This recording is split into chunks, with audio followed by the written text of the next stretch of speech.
Troisième quart du 11e hizb. Il vous est interdit de consommer la bête morte, le sang, la viande de porc, celle d'un animal immolé à d'autres divinités qu'à Dieu, la bête étranglée, assommée, morte d'une chute ou d'un coup de corne, ou celle qui a été entamée par un carnassier, à moins qu'elle n'ait été égorgée à temps, ainsi que celle qui a été immolée sur un autel païen.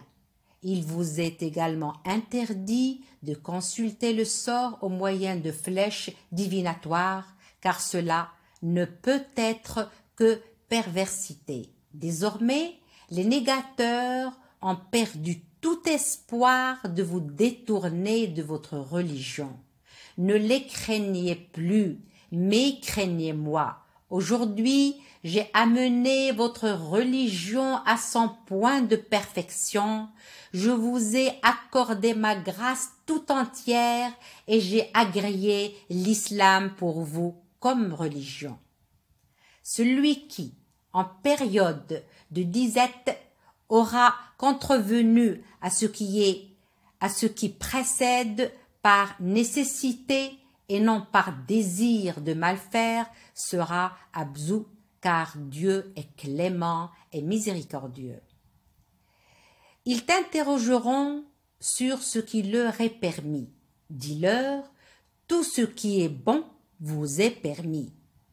Vous pouvez manger après avoir invoqué sur lui le nom de Dieu, le gibier saisi par les animaux de proie que vous avez dressés, comme les chiens de chasse, d'après ce que Dieu vous a enseigné.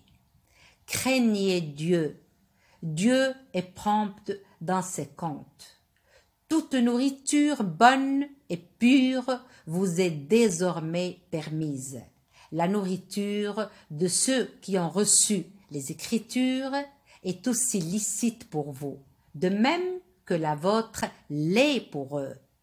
Pour ce qui est du mariage, il vous est permis de vous marier aussi bien avec d'honnêtes musulmanes qu'avec d'honnêtes femmes appartenant à ceux qui ont reçu les Écritures avant vous, à condition de leur verser leur dot, de vivre avec elles en union régulière, loin de toute luxure et de tout concubinage. Celui qui trahit sa foi perd le fruit de ses bonnes œuvres et sera du nombre des perdants dans la vie future.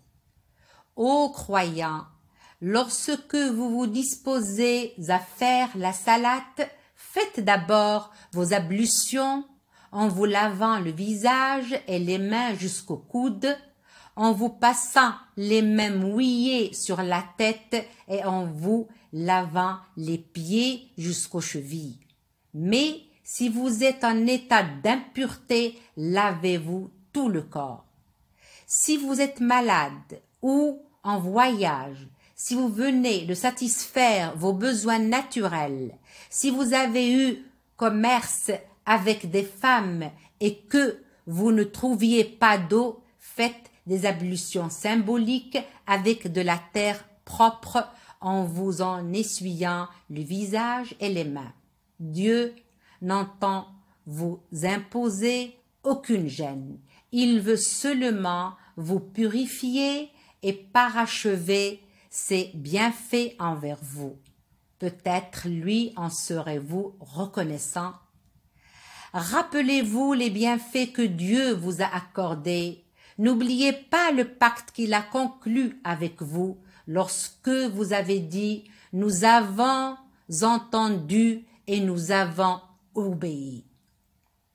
Craignez donc Dieu, car Dieu sait parfaitement tout ce que recèlent les cœurs.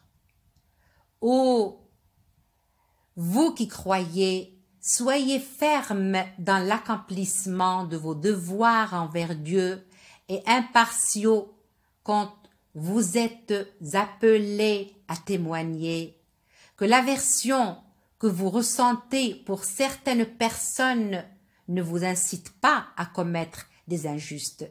Soyez équitable, vous n'en serez que plus proche de la piété. Craignez Dieu.